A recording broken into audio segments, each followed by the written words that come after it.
आगे चलो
जोरदार टाळ्या लपेटे तिच्यासाठी तिने इतके शब्द आणि सुंदर मांडलंय की आमची ताई उच्च शिक्षित तर आहेच, पण ती संस्कृती पण तितक्याच तत्परतेने जपते असं ती म्हणते, तेव्हा तिचा खूप अभिमान वाटतो. अवघ्या 3रीला ती आहे, 3rd स्टँडर्ड मध्ये ती आहे आणि सन्मान सत्कार करण्यात येतो. एकदा जोरदार टाळ्या झाल्या पाहिजे.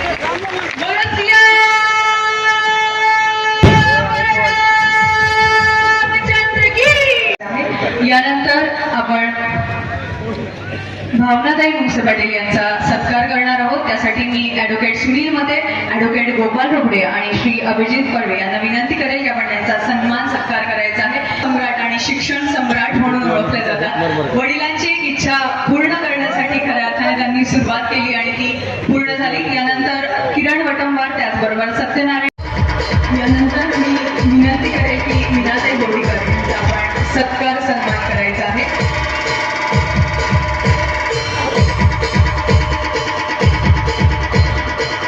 खऱ्या अर्थाने हा सत्कार आहे आणि हा आशीर्वाद आहे आई-वडिलांचा तुमच्या सोबत. यानंतर हरिहरराव काका देशमुख ज्येष्ठ विधिकर्ता यांचा सत्कार सन्मान करण्यासाठी मी विनंती करेल संत गुन्हे रवी रानभावे.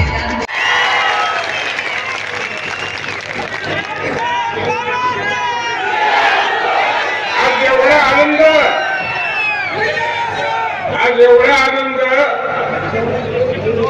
या 50 वर्षाच्या प्रवासामध्ये पहिल्यांदा बोर्डीकरला झालाय आणि त्या आनंदामध्ये सगळ्याला त्याचं कौतुक करता यावं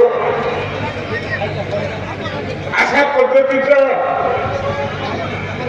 नियोजन, काय म्हणतो मी, निवेदन त्या कमिटीचं असायला पाहिजे होतं.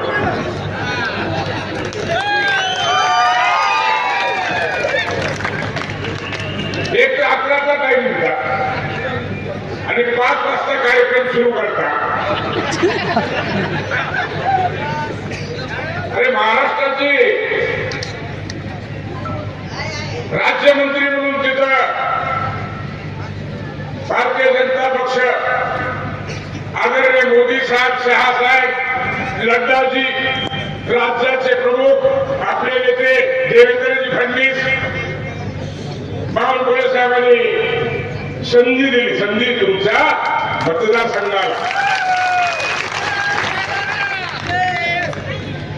मग आपली शिस्त कशी असली पाहिजे,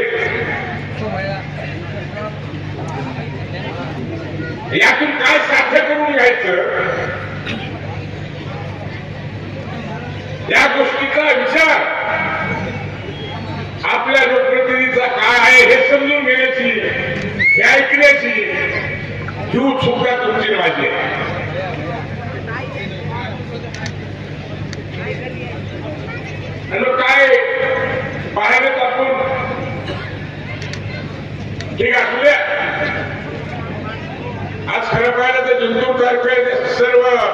संत महात्मे हरिभक्त परायण सर्व महाराजांच्या चरणी दंडवत करतोय. गुरुवर्य नतमस्तक होतोय.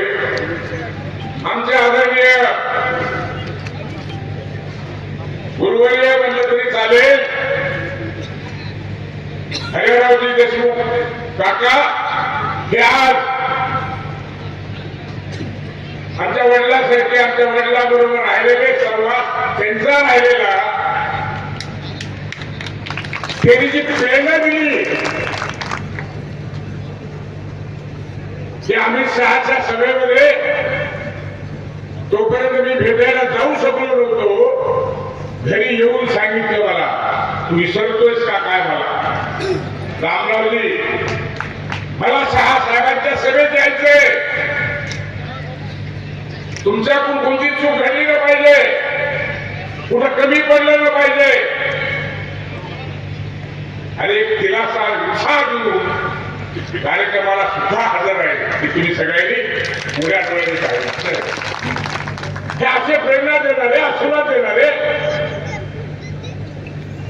पाठीशी मंडळी होती. म्हणून हे कौतुक करायला संधी तुम्हाला मला मिळाली, लक्षात घ्या. हा दिवस मला पाहायचा होता, दुसरा काही पाहायची.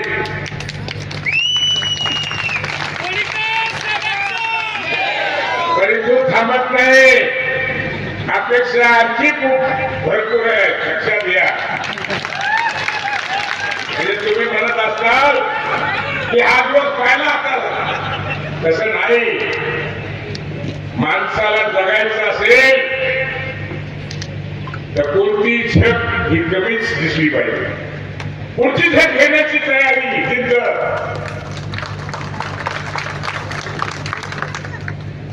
म्हणून आपल्यालाही संधी मिळाली, त्यातून आपल्याला काय करता येईल त्यासाठी आपलं तुमचं आमचं लक्ष असलं पाहिजे.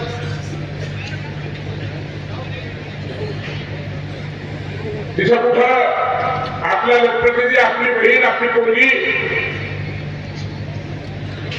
कुठं कमी पडता कामा नये, याकडे तुमचं आमचं लक्ष असलं पाहिजे. या महाराष्ट्र राज्यावर राज्यमंत्री म्हणून संधी मिळाल्यावर या तालुक्यातल्या सर्वसामान्य माणसाला पुढे मदत झाली पाहिजे, ही भावना तुमच्या माझ्या मनात असली पाहिजे. चांगला आहे काही आज हे स्कीम गेली, ती स्कीम गेली, असं झालं तसं झालं. आमच्या ताई बहिणी आमच्या हात बरोबर करून सांगू लागले, आम्हाला हे मिळालं, आम्हाला ते मिळालं. आता निधीच्या रूपाने जी संधी मिळाली, प्रत्येक अपेक्षा, प्रत्येक गोष्ट तुमच्या इच्छा पूर्ण झाल्या पाहिजेत, एवढी अपेक्षा आपल्या आई जगदंबेच्या चरणी मांडावं लागणार आहे तुम्हाला. किती ताकद, ती बुद्धी, ती क्षमता आपल्या पोरीला. आणि मी किती भाग्यवान आहे.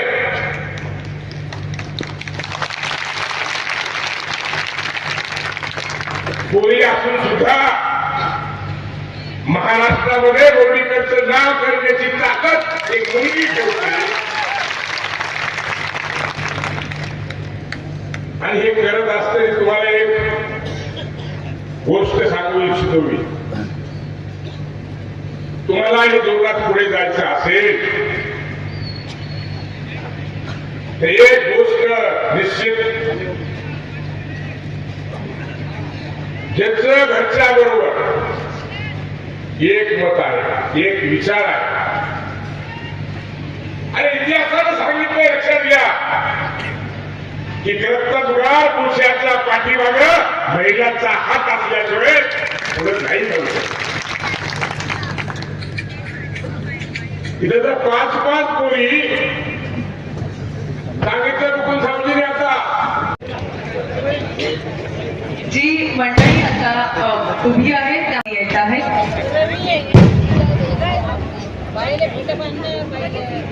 मंगेश गिरीश जोशी, संतोषजी माने आणि युवराज आपल्याला रिक्वेस्ट आहे की अपॉइंटमेंटच्या वरती विनंती आहे रमेश महाराज जोगावकर यांचा सन्मान सत्कार करायचा आहे.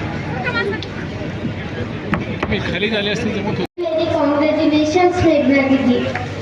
Today, our Parvani district should be proud